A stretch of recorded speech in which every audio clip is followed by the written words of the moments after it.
Welcome, everyone, and welcome to the Three Pillars of Wisdom. That's not where we're going to start, but that's going to come soon. Welcome, everyone, to the Nivedita and Dianne hour with our lovely guests. Time and again, you will see this lovely lady, Adina, Dimitriu.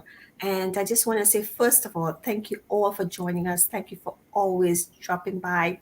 Catch us on the replay, add a comment, share this. There's so much we will be talking about today. But before we do that, let me just quickly introduce myself. My name is Dianne Ojar, and I am the founder of Ignite Your Business, the experiential coach, the presidency of all the media network. But that's besides the point. But what I love to do is I love to share with you and show you how to have that experiential breakthrough experience that can change your life. And I think you're going to hear a little bit about that today. But other than that, just please reach out if you have any questions and how any one of us can help you. Nivedita. Hi everyone, my name is Nivedita Saraswati and I'm from Melbourne in Australia, and my business is my virtual healing center and an online healing center with many modalities to offer you to give you your best life, and that includes weight management officially now, weight management, inner and outer beauty, and many other things. So I'm so happy to be here, and I'm so happy that Adina's with us again. This is wonderful. We're the power of three. So here we are, giving all our all to you all. Love you, love you, love you. Well, thank you for that, Nivedita. And I hope that you will give us a few little tips on how little beauty tips that we talked about the last time that we didn't get a chance to do. So little things we could do at home. Thank you. Adina. Easily. Good. Adina. Thank you so much. I'm so honored to be back. Thank you, Dan. Thank you, Nivedita. Thank you, everyone. Good evening. Welcome to this amazing show. My name is Adina Maria Victoria Dimitriu. I'm originally from Romania, currently living in Canada, in Richmond Hill, Ontario.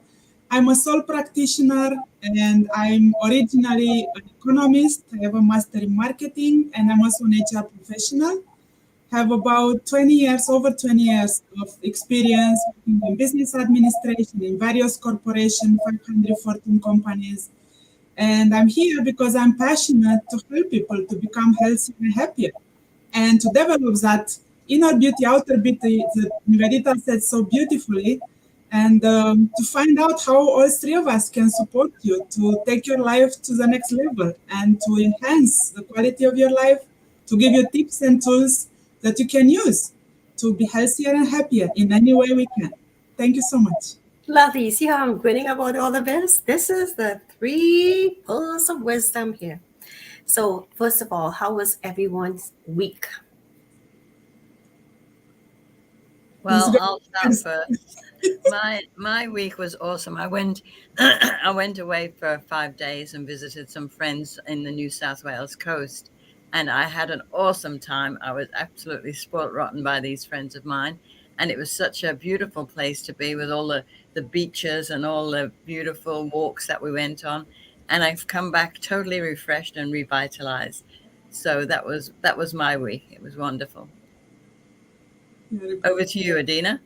How about me? For me, I started July 1st a personal transformation journey with Dianne, and I had the honor to experience timeline healing therapy and to spend 6 hours going through all my life story and different chapters and release all kinds of emotional pain.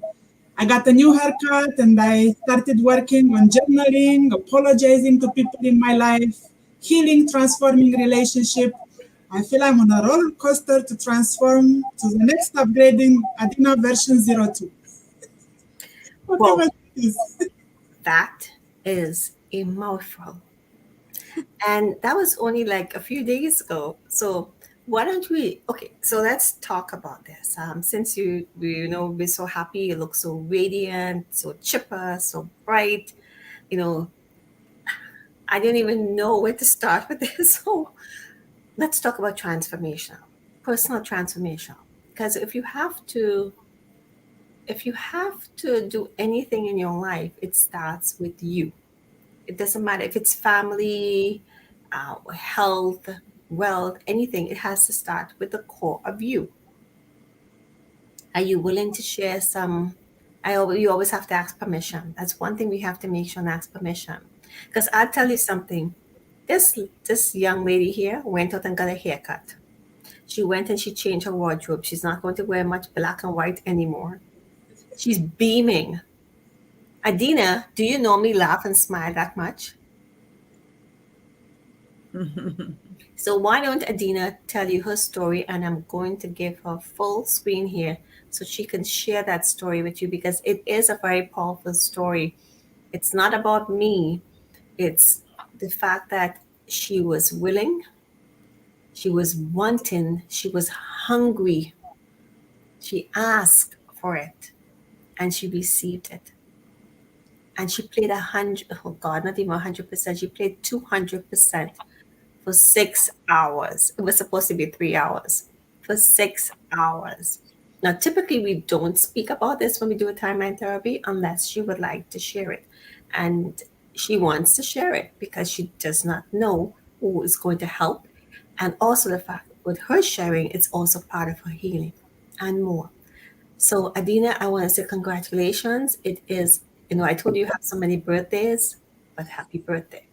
So here we go. Why don't you tell them what happened? Okay, hello everyone. It's my delight to share my experience. July 1st is Canada Day, and I had the honor to have a session of timeline therapy with Dianne Ojar, and we spent about 6 hours. I didn't know what to expect, but basically she's an amazing guide which takes you back into your life, and it helps you to reframe things that you've been through, and it helps you to release pain. And we are sharing this, like Dianne said, it's a private experience, but many people, especially during these extraordinary times we are living in, might accumulate pain. It's like you go through life and it feels like you go through a forest and there are trees falling in your head. It's a metaphoric kind of explaining that there are challenges you experience. Somebody dies, or you have not enough food, or you have not enough money, or somebody gets sick, or you get sick, or lose a job, or lose the will to live, or you lose your passion, you lose, like, so many things can happen. And literally you have no idea where to start. You have to change your life, but you don't know where. You don't have the energy to even deal with it. You are like running around trying to help everybody. And at the end of the day, sometimes you feel so overwhelmed that you literally don't know what to do, other than asking God for help if you believe in God, or literally putting yourself down or talking about yourself negatively. So I was lucky. I found out about this technique and I experienced tremendous relief. So just as a summary, I will try to summarize a little bit of what we addressed. I'm originally from Romania, and I came to Canada about 17 years ago. And during my almost 4 decades and a little bit of life, I experienced a lot of challenges which were life-threatening. I experienced living in a society where people literally experience like food shortages and political unrest. We went through a revolution.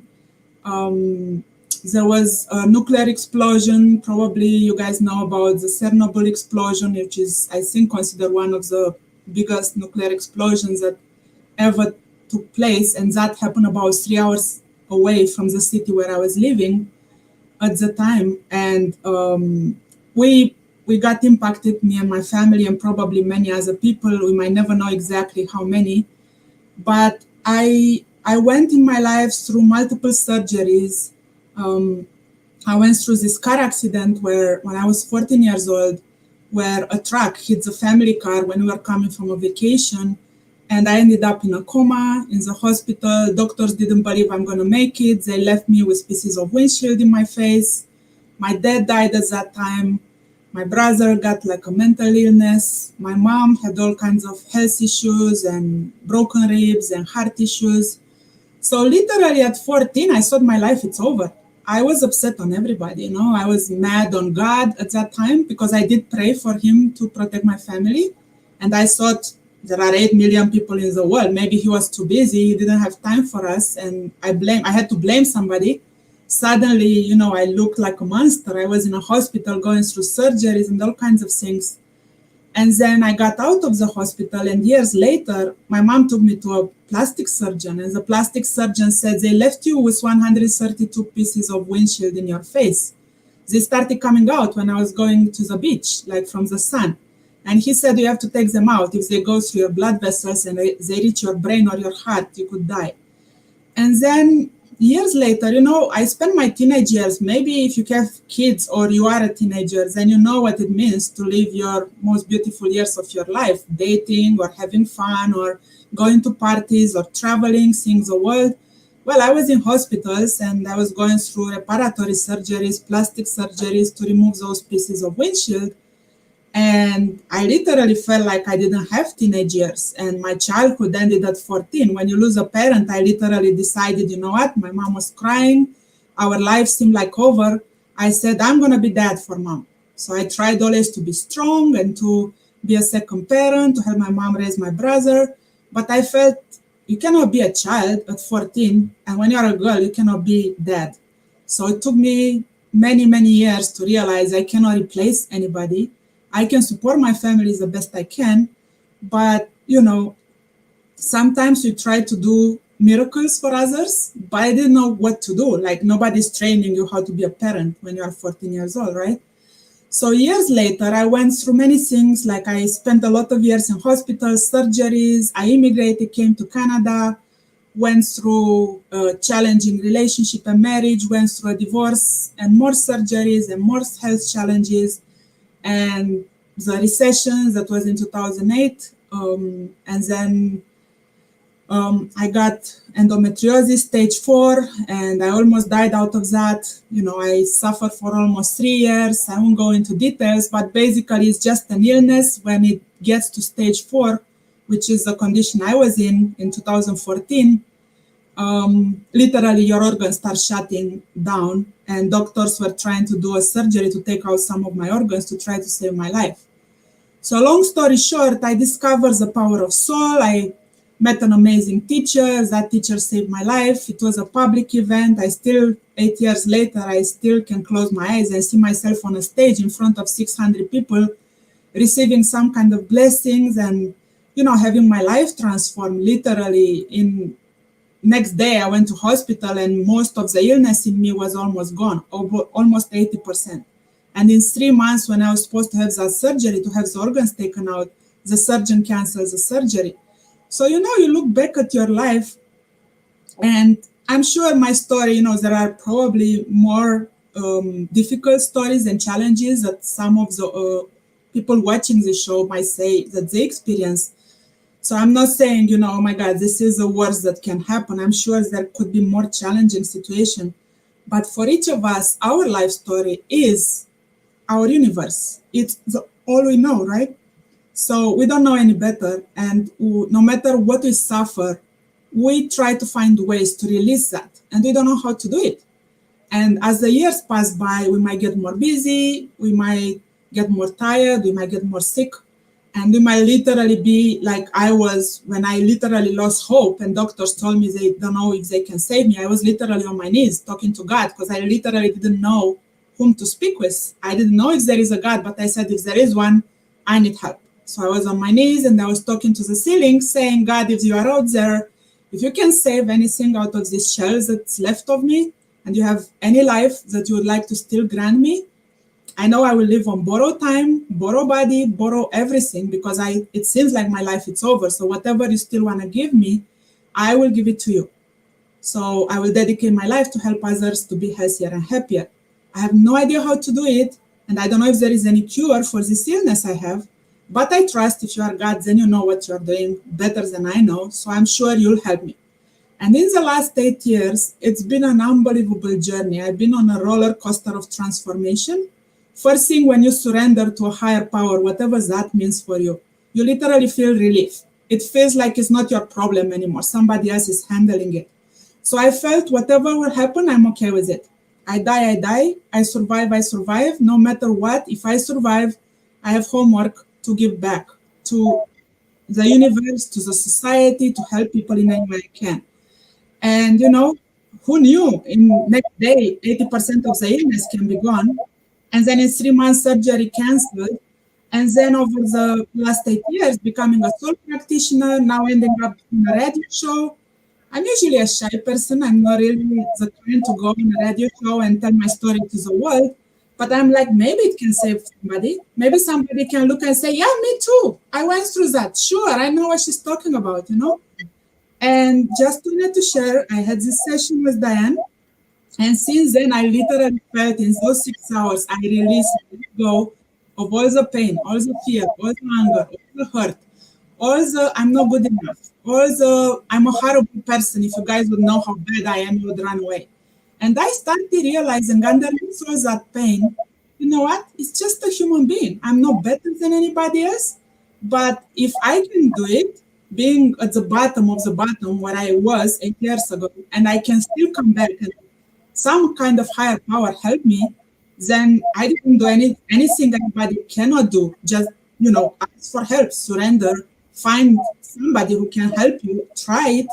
No matter how awkward this sounds, I had no idea what timeline healing, but I just felt like I released a luggage of pain of half of my life. And I just feel more mentally clear, more relaxed. I am having the courage. I think I wear a dress for the first time in many, many years the other day. I went out the great day with some friends, got this new haircut. I feel my appetite is back, my energy, my passion for life. And I'm not just like a zombie going through life and hoping maybe happiness will come to my life. Maybe I'll win the lottery and I'll be a millionaire. I'm not doing that anymore. I'm taking it one day at a time, and I'm building incremental improvement. So tomorrow I'm going to be a little bit better than today and keep going. And I think already in 3 days, I'm already a different person. And I think that's a tool anybody can use. So that's why we are sharing it on this show. So if you want to share anything, that was my side of the story. Whoa! And she left out the part how she became a genius. You have actually what they say cheat death This. about 4, 5 times, 3, 4, 5 times from the time you were a baby and going forward, and multiple times in between. And that's another story of how she became a genius. And this is real. This is not we're making this up. I mean, Adina, like I said, I've never met anyone like you. Your story, and this is just little bits and pieces of the story. When you hear her story, you will understand fully. I will hope that you will have a conversation with her, and this is why she does the soul communication too, as well. Now, first of all, I just want to be as a disclaimer: this is not about religion. We do have very unique talents and gifts. Yes, we do. But I'm not dismissing the fact that there's other things that we do outside of that. What I did with Adina had nothing to do with healing in a sense of some of the other modalities of blessings and so forth. It didn't have anything to do with that. It was straight, more or less, let's get to the root cause. I listened to what she believed the problem was. And here's the thing. You just have to be open-minded. Now, let's go pay forward. Nivedita, you have anything to add? You're muted. I love when that happens. We have to teach Nivedita. Dianne has to remind me all the time I'm muted. You should automatically unmute me. Okay. I can't. If I could, I would, but I can't. I can mute you, but I can't unmute you. Okay. So I was very grateful to hear your story, Adina. That was an amazing story. And that many people will relate in different layers of that story that you told us about your life and the pain and suffering you've gone through. They would personalize your story to what they've been through. And I think it's a huge, huge gift that you share that from what you've been through, because many other people have no idea. They take life for granted, and they just roll along, and their so-called problems may seem really trivial, although it's not trivial to them because they're living that experience that they need to live at the time. But when they're faced with something like your story, how would they cope? I mean, you've gained so much resilience, and you've really found your true self, which is really beautiful. And I honor you for doing that, and for Dianne for being a catalyst with that program that she's done with you, because I've also experienced the same thing with Dianne's program, and it's pretty awesome. So Before thank you, Adina. Thank you, Dianne. before Adina, I want, if you may, I believe this is the powerful part of it too as well. Adina jumped in when she was about 14, but she left a big part of the story because she wouldn't have been here at 14 if she told you what happened when beyond that. So when I said Adina is a miracle child, she is a miracle child. Did you want to share that? Because people will not comprehend that, because we had some difficulty challenge when we were, her brain is not wired like ours. So for her to where things are and is not really where they are. So did you want to share a bit about that? Because that in its own is um, so it's a miracle. It's a miracle. So people to have an understanding, this is not from the 14. That was, she wouldn't have been here if it wasn't for this. Thank you, Dianne. So I will try to summarize it. And again, this is not about me or making me a VIP or anything like that. It's just about sharing. As human beings, we are more powerful than we believe, and we can get through incredible things and still be standing in one piece. So what Dianne is talking about, when I share my life story, and I usually don't talk about these painful things because I'm in tears when I do it. So I try to stay grounded and just share the facts. When I was 6 months old, my mom was holding me. I was a baby, and she was waiting for the streetcar to arrive or to leave. I don't know at that age, obviously, I don't remember anything. But what happened is somebody was rushing to get into the streetcar and push my mom. So she fell with me in her arms, and the streetcar was leaving. So she tried to protect me so I don't get, killed by the streetcar. And my head fell, and I had like a skull fracture. That means basically the bones of the back of the head were broken. And it looked like this. So basically the bones got inside the brain. And imagine a baby at 6 months old, and the skull gets cracked and the bones in the brain get inside the brain. And my understanding is that when you're at that age, the bones are still soft. So she took me to what would be in my city something similar to Kids Hospital in Canada. And the doctors literally remodeled my head with their hands. But you don't know what the damage is when there is brain injury, basically, and that child could be disabled for life. So I had for almost 7 years to do treatments, and I took medication. They would put electrodes on my head and measure my brain waves. And literally, what the doctors kept telling my mom, they said, we don't know if we can save this child. We suggest you have another one. And, my mom at least said, I remember in my childhood, I always was singing. I was in the streetcar or on the buses. I would always sing and tell poetries. And people would come to say, who's that kid who's always singing? And my mom was very proud that is my daughter. But when she would take me to the doctors and they would look at the brain waves, which are showing how your brain works, they said, according to the way her brain looks, she shouldn't know her name because everything gets messed up. It's like her brain, maybe you guys heard about neuroplasticity, where the brain rewires itself. So they believe that probably my brain rewired itself because it got damaged in the area called cerebellum, which is related to the subconscious mind. So anybody who had any kind of brain injury, you know that sometimes that can lead to depression, to suicidal thoughts, to memory issues, dementia, and many other issues later in life. So literally, doctors told my mom, you know what, she shouldn't even know her name. And one doctor said, when she's a teenager, either she becomes mentally retarded or she becomes a genius because we don't understand how her brain works. Everything got rewired and it's working in ways it shouldn't work. Even when we did the session, Dianne was like, imagine this, imagine that. Where do you see it in your brain? And I'm like, I see it here, I see it there. And she's like, why do you see there? It's not normal. That is not what you should be seeing it. I'm like, let me tell you a story why my brain works in a different way. That's how we ended up talking about this, because I wasn't planning to talk about this. And then, luckily I survived this. But then I was around 3 years old, and I had two other things that happened to me. That's why I'm saying it's a miracle I'm still standing here. One thing, I was in the kindergarten, and they gave us to drink milk, but the milk was done from the powder of the milk. And they discovered there had been rodents, rats, who ate from the bag of milk, and they also ate poison before that, because they found dead rats around. I guess that's how they figured it out. But they gave poison milk to kids. So many kids, including myself, ended up in hospital. Some of them died. Somehow, through the power of higher forces, I survived this. But imagine, after brain injury at 3 years old, you get poison milk at the kindergarten. And then to top everything, there was a medical error, and I ended up getting the anti-poliomyelitis vaccination twice.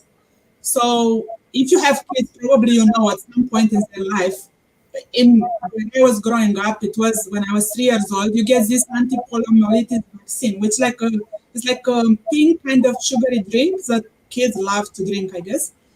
And at the kindergarten, the teachers told my mom, you can take her to the family doctor and you can give her the vaccinations there. Just bring us a paper so we don't do it at the kindergarten as well. And my mom gives them a paper, but the nurse who had the paper went for a wedding and left the paper in her robe. And the doctor came in that and vaccinated everybody. So at that time, the rules were when you have a vaccine for 6 months, you cannot have another vaccine. Your immune system has to produce antibodies, and you cannot have two vaccines 2 days in a row or in the same week. So I ended up, basically, it messed up my digestive system, and we ended up in hospital. And I vomited out the wrapping of my stomach. The doctors said, we never had a case like this. We don't know what to do with her. So they said I had something called malabsorption, which means my body was not digesting the food. For 3 years, until I was about 6 years old, all I could have was rice and carrots because my body would not digest anything else. So I don't know if I still have any of that, but I know a lot of health issues I had throughout life could be because my body does not digest and absorb nutrients properly. So years later, when I was in Canada, I'm already a grown-up, I'm an adult, and I went to a chiropractor recently, a couple of years ago. And he did an assessment of my skull. And he said, even if you are a grown-up, the way they remodel your skull, it's not properly. In the back of your head, your brain is not getting enough blood and enough oxygen. So I realized I have memory issues. Years ago, I went with my ex-husband, we are visiting some cities, and he told me, you know what, we actually, in a couple of years that we've been married, we visited I took you to all cities of Ontario. Do you remember we've been here, we've been there? I had no idea what he was talking about. And that's when I realized, oh my God, I have memory issues. And then I started researching, like people who had brain injuries have memory issues. There could be other issues too, like depression and other things. But I'm like, you know what? I'm a warrior. And if that doctor said I'm a genius, then that's what I'm going to choose, I'm going to believe. I have no idea if it's true. But in my mind, I need to believe something that keeps me going. But all I can say is if I could, succeed to complete master degree and bachelor and couple of other degrees and college in Canada and go through immigration and everything I've been through, with brain injury, with doctors saying she's not going to survive, with, all these illnesses, and these are only few things I've been through in life. I'm not better than anybody, so if I could do it, anybody can do it. All I'm saying is you have to have a positive attitude and believe you are going to make it and overcome no matter what you are going through. And just believe in a higher power, whatever that means for you. And I guess that's what Dianne wanted me to share. So here we go. And it's the first time when I ever share that in public, actually. Other than my family, I don't really talk about these things. Well, thank you so much. How do you feel now as you're sharing it? You know what? I just hope it might help somebody because sometimes, people, we realize, like, we don't, Dianne was talking about before we started this show, sometimes we don't realize how lucky we are. We live in a third world country and we have everything. And sometimes we get upset that, I went to supermarket, I couldn't find my favorite brand as they were short, or the price was $5 off, and then I'm pissed off. And then you realize we can make a difference in life between something that's life-threatening and something that's a desire. I wish I would find chocolate cake, and I found vanilla cake. Now I'm upset. Is it worse being upset for trivial things, for things that really, in the end, if tomorrow you would die, would that still matter? That you found vanilla and not, or my kid got A plus, got D instead of A plus. Now I'm upset on the teacher and I'm going to make a big issue of it. Is it worth your life, your energy, your everything to give up for things that are trivial? Just to focus on what's really mattering in life. For me, I follow teachers that taught me every day above ground, being alive, it's a good day. Because I was not supposed to be here, like Dianne said. So the fact that I'm still alive, it's a reward in itself. What am I doing with these beautiful times that I got from the universe? Well, here we go. That's why I'm here on this show. If I told God or whoever is out there that I'm going to help people be healthier and happier, sharing my story, it's one way to start. And then as a tool all of us learned, perhaps can save somebody's life. Perhaps they might look and say, you know what, comparing with what she's been through, maybe my life story is not that bad. Or I wonder, how did she do it? I want to do it too. Or you know what, I have a friend who's been through what she's been through. Maybe I should tell them towards the show. You don't know how this can touch somebody. So that's why I'm feeling relief. I'm feeling something I was ashamed of for many years. Because I thought, I'm not going to tell anybody. They might think I'm crazy. How can I say, doctor didn't believe I'm going to survive? I was 7 years in treatment and I had a brain injury. I was ashamed of it. But now I'm it's nothing shame. It's not my fault somebody pushed my mom. Maybe as a mother's fault with children too. But you don't know how that child might get hurt and how it can impact them.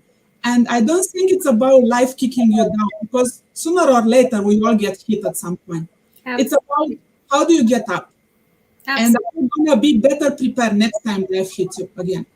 Absolutely. You remind me of, I've told this story, but even when you talked about it, when you're a baby and you have any type of challenge with your head, you had, your brain was rewired, pretty much molded like a mold, sculptured back to what you know it to be as best as can, thank God. And we're talking back in those days. Could you imagine if it was now?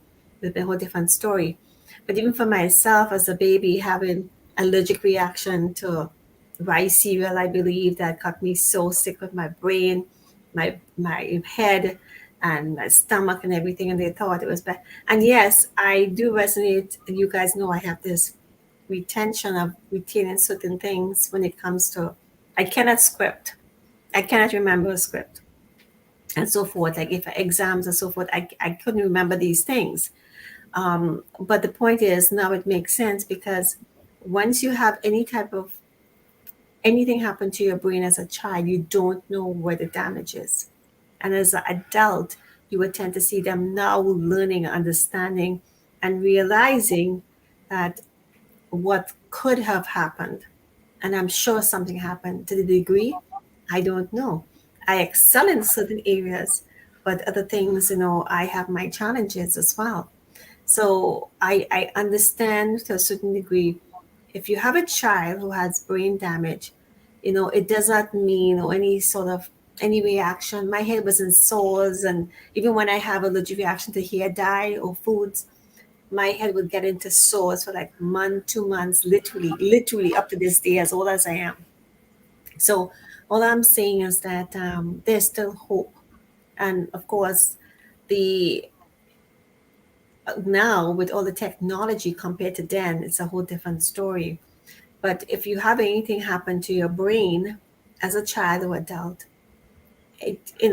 expect that your children are not what we say, there's something wrong, they're mentally challenged, or they're dumb, or they're stupid, or they're backwards. Those are the words that people would have said when we were growing up. That is not the case whatsoever. We are living testaments of that there is life, there will be a lot we're not even going to talk about karma, what had happened. But again, there's a lot of things we don't understand. But what I'm saying to you is you have to work with it and you have to encourage them and encourage them. Our parents did the best they could with the tools, the training, the education that they had. So it's life, it's our life, and we have to be responsible for it as adults. So thank you so much for sharing. Nivedita, yes. Yes, hello, Adina again. So, what strikes me is, when is the book coming, Adina? Because I think that a book would be great for you to write to, and you would help many people through this book. And the other thing that comes to me is, God never gives you anything that you can't handle. So, I mean, from a very early age, you've had so many challenges.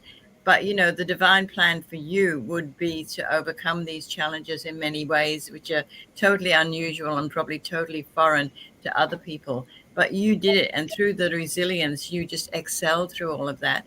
And that's very promising for people who have a lot of difficulties, because if this can happen to you and where you are now and where you were then there's hope for the hopeless. And it's just such a gift that you have.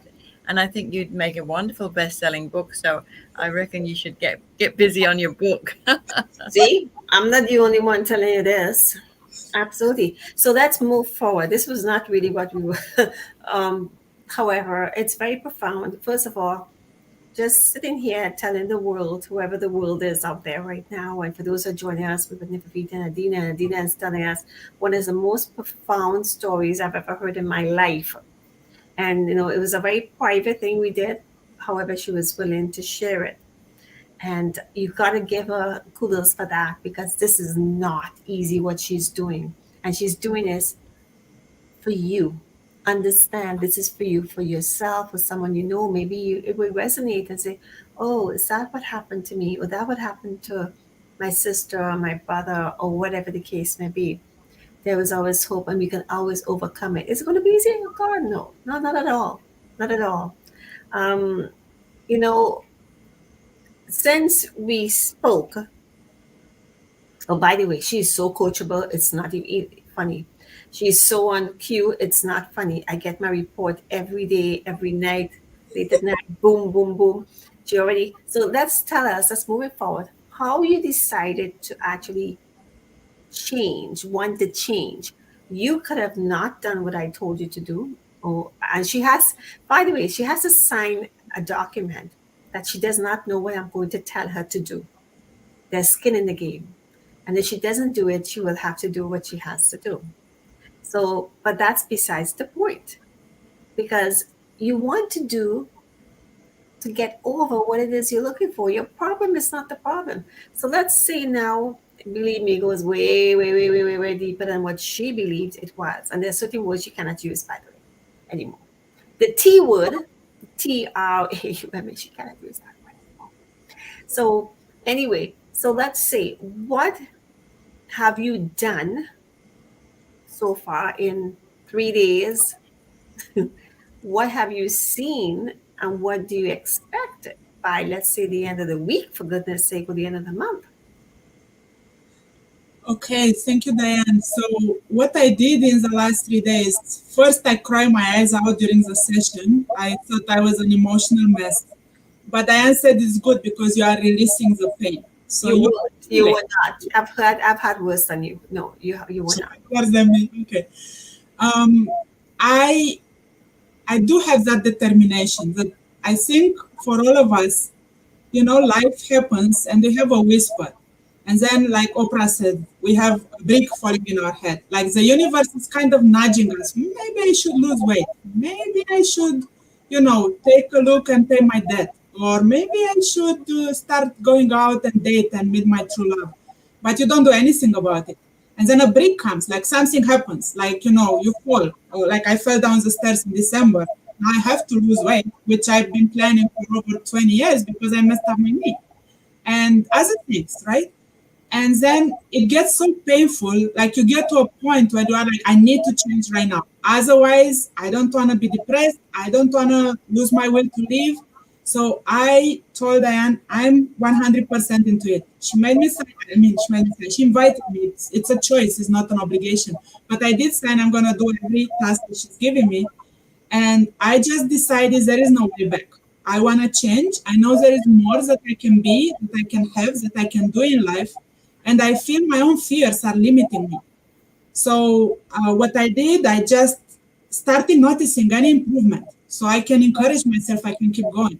I noticed I have more energy. I noticed I have more clarity. I, like I said, I'm usually a tomboy. I usually wear pants. I don't really like wearing dresses. And I just put a dress the other day and I got compliments. And I'm like, you know what? I don't feel that awkward. And I actually look pretty good. I'm like, okay, I can do dresses now. And then Dianne said, you know, you have to do something with your head. You have to change your self image and stop wearing black and white. Because when you feel black and white, your clothes, your environment reflects how you feel. So I'm like, oh, okay, I have a short hair. I don't know how much I can do with it. I said, you know what? It's an adventure. I picked up a nice picture. I went to the hairstylist. And I'm like, just do what's in this picture. And then I freaked out at the end of it. I'm like, I think she cut it too short. I was like, oh my God. And then a friend and my mom, they wanted to see a picture. I'm like, I don't like taking pictures. I took a picture and then I was nervous, like a nervous week the whole day. I'm like, I'm not sending this picture. Anyway, I got the courage to send to Dianne the picture. I sent it to my mom. I sent it to the friend. Everybody said, you look great. I'm like, oh, okay. I'm feeling good. So it's not about picture. For me, it's like the fact that because I had scars on my face and so many years, you know, I've been bullied and told I look like Frankenstein and all these things. I have maybe I need to work on my self-image and realize I don't look like a monster or whatever was in my mind or whatever was told to me at that time. That was 30 years ago. It's not the case anymore. But whoever has been bullied has had self-image issues or felt you are too tall, too wide, too short, too whatever. You know what it means to have the self-image issues and to have a hard time accepting and loving yourself. So now I'm pushing the envelope. I'm pushing the limits. I'm like, okay, what can I do tomorrow? Yesterday I got a haircut. Last night, 3 o'clock, I couldn't sleep. I was making notes. Habits I'm going to start doing. Suddenly I became so clear. I'm like, I couldn't sleep. I'm like, okay, where's my pen and paper? I'm writing down. Starting tomorrow, I'm going to do A, B, C, D. Did I do them? No, I was too busy. But it's on my to-do list. At least I felt I made the progress. Tony Robbins always said, you know what? Happiness is making progress. So it's not about being perfect. I'm far from perfect. But every day I can do progress. I can do one more step. What step can I do tomorrow? I don't know. I'm going to walk 2 hours. I don't like exercises. So maybe that's an area of growth. I need to move. I want to lose weight. I should better start moving. Do I like it? No.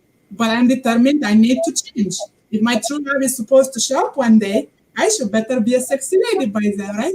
So you have to find the fun in it. You have to find the adventure and be willing to push the envelope and not become somebody grumpy and saying, oh, what is she going to make me do now? You know? Because if you want to change, you have to feel uncomfortable. You have to get out of your comfort zone. So that's what I did. And whatever Dianne said, you have to ask for forgiveness. I'm like, me? Ask for forgiveness? I didn't do anything. I called my mom. I'm like, you know what? Dianne said I have to ask for forgiveness. What did she say? What did she say? She's like, she called her husband. She's like, come here. She has to ask for forgiveness. He was eating. He couldn't even like finish the food. She's like, what? She's asking for forgiveness? Okay. And then I met 2 friends. I'm like, I'm sorry.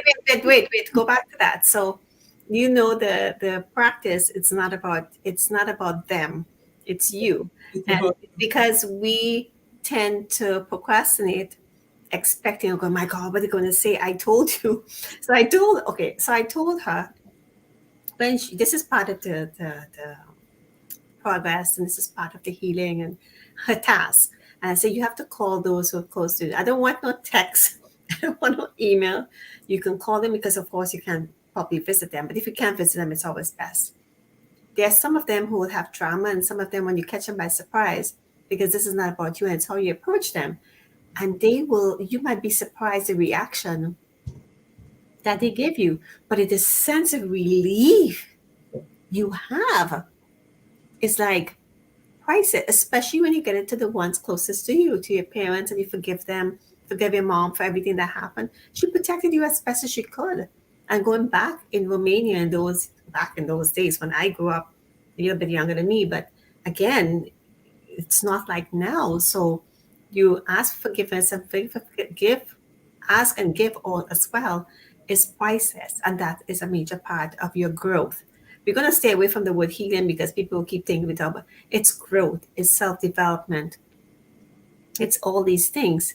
So what did the other ones say? This is a Adina day, okay? What did the other ones say? Because she's beaming, and this is the thing, she's beaming, and she's beaming, she's healing.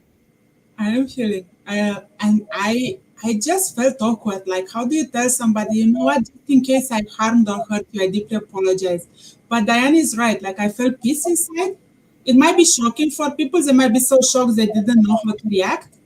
And, you know, I spoke with another friend and I just said, I'm sorry if I ever harm or hurt you. She was super shocked and then did something and she got upset. I'm like, oh my God, I just thought I healed our relationship. Now I messed it up again. Do I apologize again? She's like, no, I forgive you. It's okay. It's okay. I'm like, okay, this is fun. It's not that bad. Like, I felt I'm going to feel embarrassed. But I'm like, you actually don't know when you say something how it can hurt somebody else. You think it's not a big deal, but for somebody else, they could be hurt for years of something you said. I remember going to work one day and I was a little bit overweight and I had a coworker who said, when is the due date? She thought I'm pregnant. I've done that to other people before and I was so embarrassed because I didn't know that they were not pregnant, but I swear to you, you would believe they were pregnant, and oh my goodness, I felt devastated because thank you. Not you, I'm talking about somebody that I used to work with, and they looked like they were pregnant, and somebody said, no, they're not pregnant. I think it happened to me once or twice. And, you know, so then you put your guard up and say, when do you say something? When don't you not say something? I want to share this with you. This is so ironic that we ended up here. I picked up these books, a bunch of books at a local community stand in my aunt's neighborhood. I was passing one day. I got two Buddhas there the day of my birthday. There were two Buddhas sitting there waiting. I was like, I just grabbed it, a bunch of books, and I was looking at it. I just happened to pick it up, and I just happened to open this page. I said, no, I'll just do it. But it's funny. I just happened to mark this page because I was just going to open it. But there's 3 things on this page. And one of the pages, the first thing is never underestimate the power of love. People love you. And because they love you, never underestimate the power of forgiveness. The other thing is, don't bore people with your problems. When someone asks you how you feel, say terrific, never better. When they ask you how's business, reply excellent and getting better every day. If they ask you how's your relationship, how's your family, awesome. Everyone's doing amazing. It's about the attitude, and there's more and more. And, you know, we could do picture, and, just to see how it feels for the next 24 hours, refrain from criticizing anybody or anything. And it goes on and on and on. It's like 511 suggestions in this little book. And I never really opened it to really pay much attention to it until I just picked it up prior to the show. So, Nivedita, before you check. I was just reminded of a friend of mine who I stayed with this week. And ever since I've known him, which has been nearly 40 years, whenever you've said, how are you? And he's always said grateful or blessed, always. No 2 ways about it. How's life treating you? Awesome. You know, and he's always very positive, always very positive. And, you know, you can see when he's saying these things, his eyes light up and, you know, he's really expressing what he truly feels. And he's a very special person, special friend. Absolutely. So and absolutely delighted in buying me Kilpatrick oysters while I was away. So what are your thoughts about Adina's story overall? With her childhood. With everything. Everything. Oh, that's, as I said, that has to be a best-selling book, Adina, because what you've shared is so profound. and all the gratitude that comes with that, being grateful for everything that you've received and turning it around when it may have seemed negative to other people, turning it around, seeing the good in everything, believing in yourself. And that's all about resilience. And it's a very special quality that you have. And it's beautiful to be able to name that quality when you're actually writing your book. And it's part of the spiritual journey, to find that true self within you. And I think it's just beautiful. And I see you just smiling and smiling so much all the time. It's great. It's really great.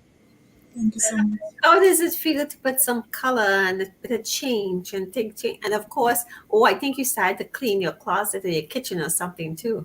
Yeah, I realized what was interesting is when you clean up, I had an aha moment because I'm writing to Dianne every day for a month, like what's my progress. And what I realize is once you clean up all the not garbage, all your pain inside, you feel spacious, you feel positive, you feel crispy clean inside.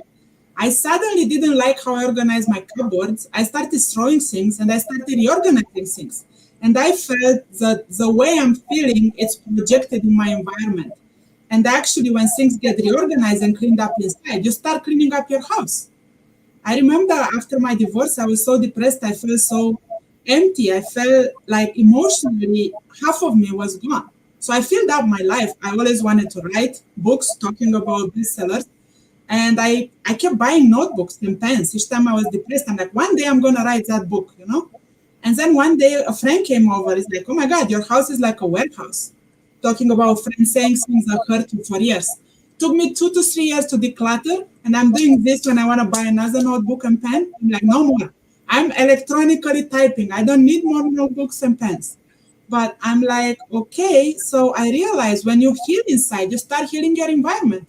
And sometimes it's so hard to throw out things. How many people have houses full up to the brim of stuff?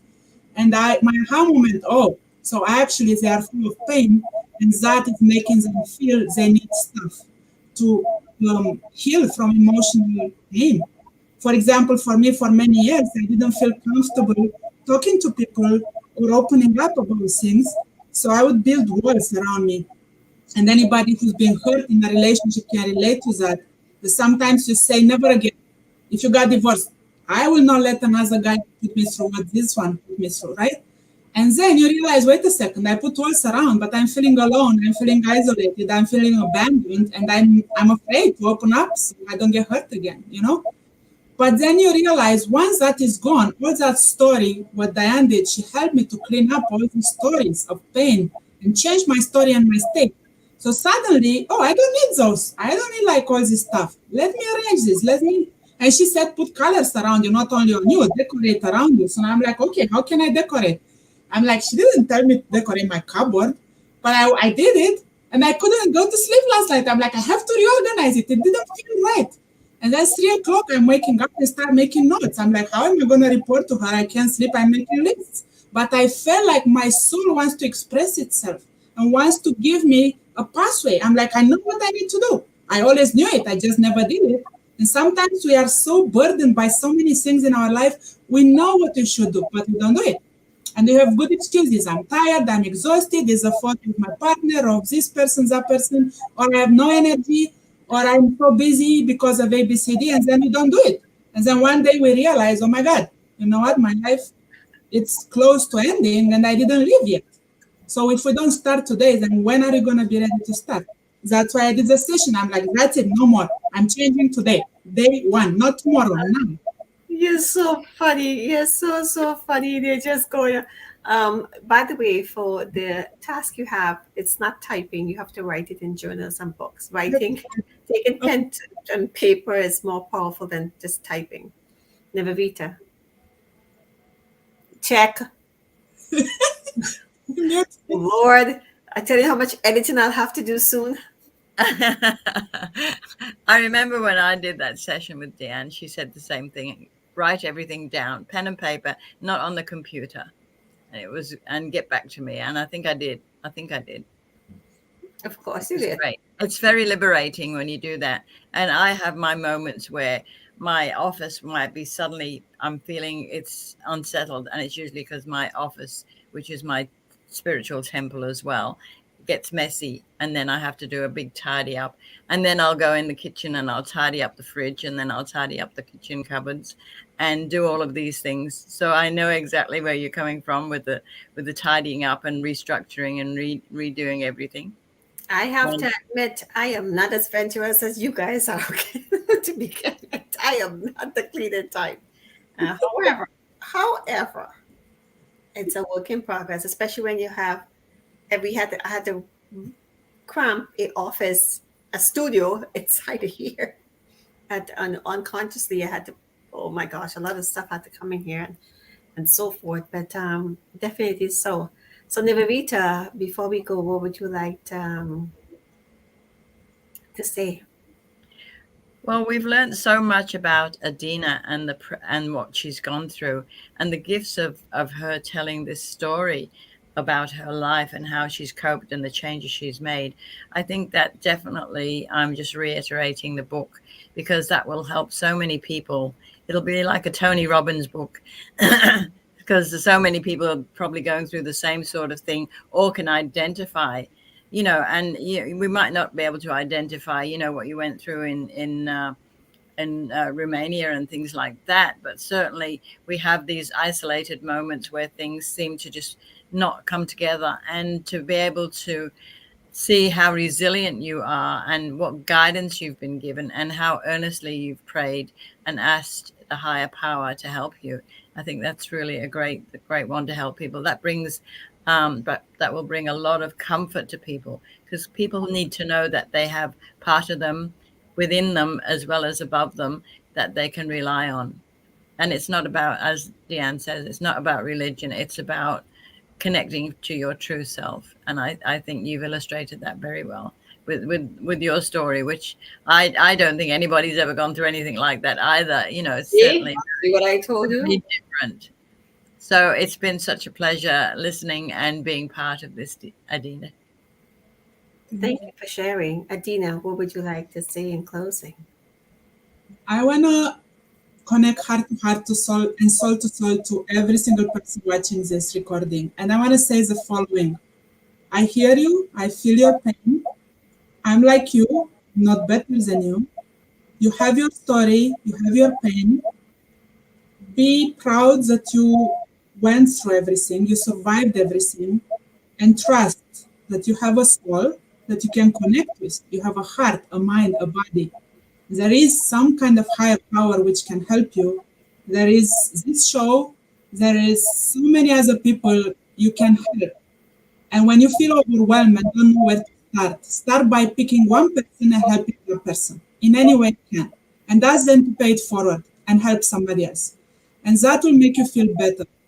And maybe write to this show. How did you feel? What was your experience? And who knows? Like maybe one day you'll be on a radio show sharing your story. So we all have to pay it forward and help one another.